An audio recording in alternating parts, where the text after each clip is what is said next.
It's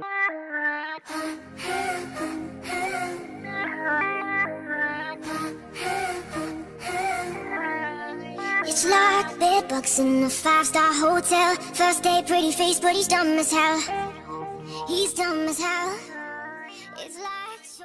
Bonjour à tous, on se retrouve aujourd'hui dans une nouvelle vidéo que j'avais pas forcément prévu de faire tout de suite, mais puisqu'on est là, on va la faire. Donc je voulais vous parler des troubles du comportement alimentaire que j'ai pu avoir quand j'étais au lycée. Ça a été une période très compliquée puisque ça se voyait pas forcément physiquement. J'étais pas maigre au point que ça se voit, mais c'était surtout psychologique.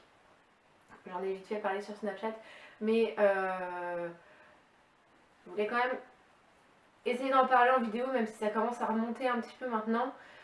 Donc, les troubles du comportement alimentaire que j'ai eu, c'était par rapport à l'anorexie. Donc, je ne voulais plus manger. Les repas chez moi, je les faisais en express, c'était une catastrophe. Au lycée, je ne mangeais pratiquement rien.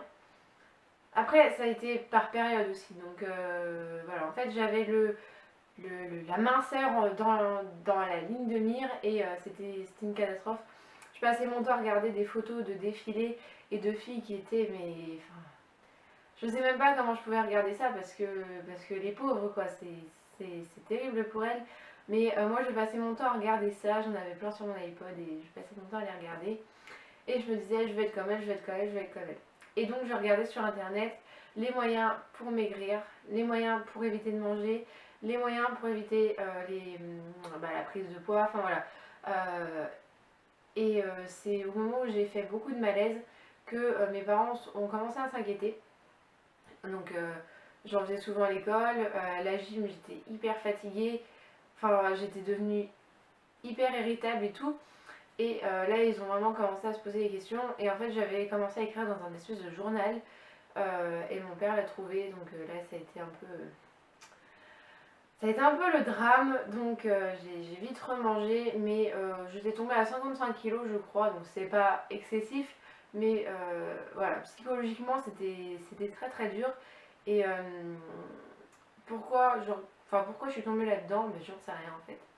J'ai jamais, enfin j'en sais rien. En fait c'est que j'ai jamais voulu grossir, j'ai jamais été très grosse, mais j'arrivais pas non plus à maigrir. Donc, pour maigrir on va arrêter de manger. Hein. Oui Soani, ça paraît tellement logique. Bah non, pour maigrir tu manges équilibré et tu fais du sport. C'est aussi simple que ça. J'étais devenue obsédée par mon poids, je me pesais... Quand j'étais en vacances, je me pesais tous les jours, voire plusieurs fois par jour. Quand j'étais au lycée, soit j'emmenais ma balance, soit j'attendais le week-end. Mais le week-end, si je voyais que j'avais repris du poids, c'était une catastrophe. Je faisais 2 heures de sport, donc c'était pas possible. Donc je notais tous mes poids sur mon calendrier. Et je voyais en fonction du temps si ça descendait, ça montait, ça descendait, ça montait. Et en fonction de ça, j'étais vraiment pas bien. Donc voilà pourquoi aujourd'hui je me pèse plus ou une fois tous les 3 mois pour voir à peu près où j'en suis. Mais j'étais vraiment très mal à cause du poids, alors que ça veut rien dire puisque dans le miroir j'étais pas... Enfin... J'étais banale quoi, enfin, j'avais pas de forme, enfin j'avais pas forcément de forme. J'étais... Ouais, je me plaisais pas en fait.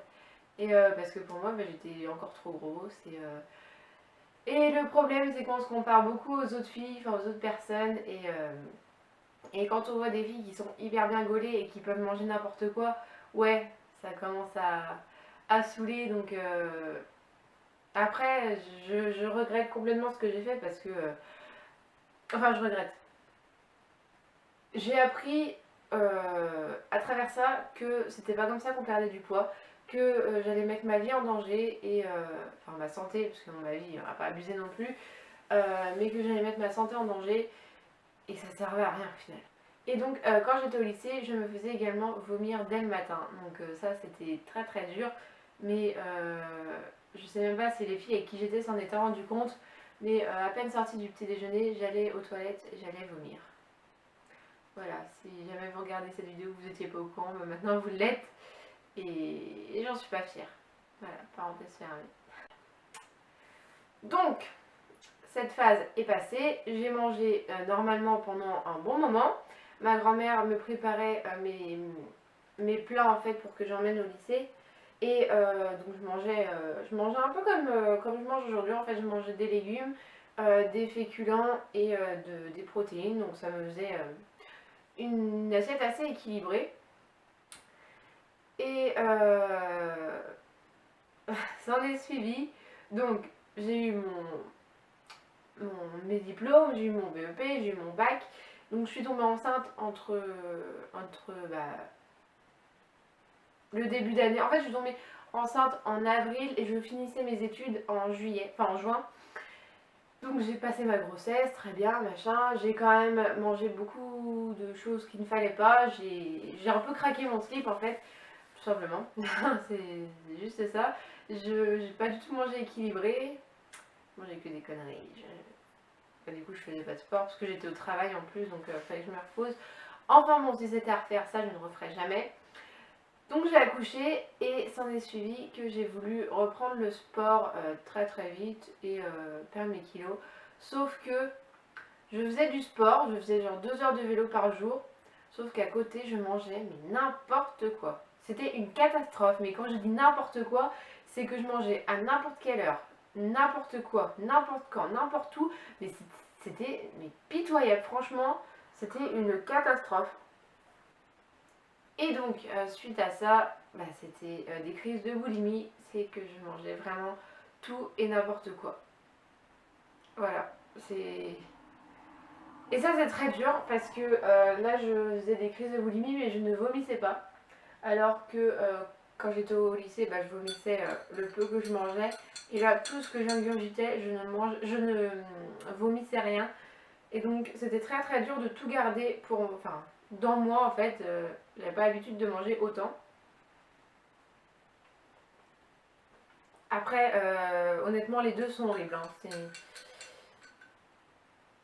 J'en garde quand même des souvenirs parce que tu peux pas effacer ça comme ça. Même si voilà, j'ai pas été obèse, j'ai pas été maigre. Enfin, je vais essayer de retrouver des photos, mais je vous garantis rien parce que je me prenais vraiment pas trop en photo à ce moment-là.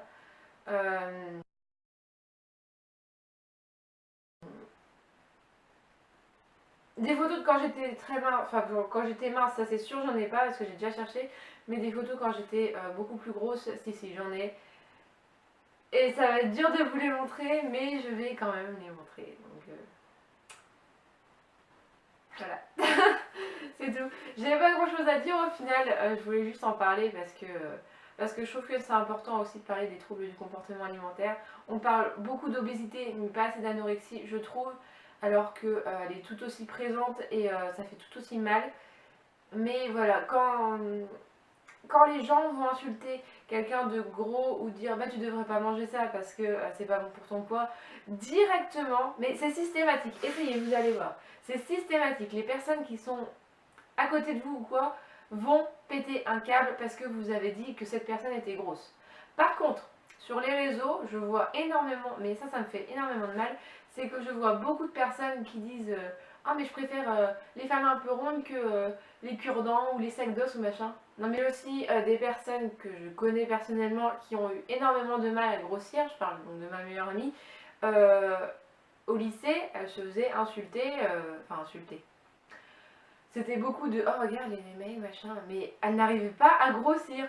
C'était impressionnant, elle mangeait de tout et n'importe quoi à n'importe quelle heure et elle n'arrivait pas à grossir. Donc voilà, c'est malheureux, mais il y a des personnes comme ça et il y a des personnes qui n'arrivent pas à maigrir non plus.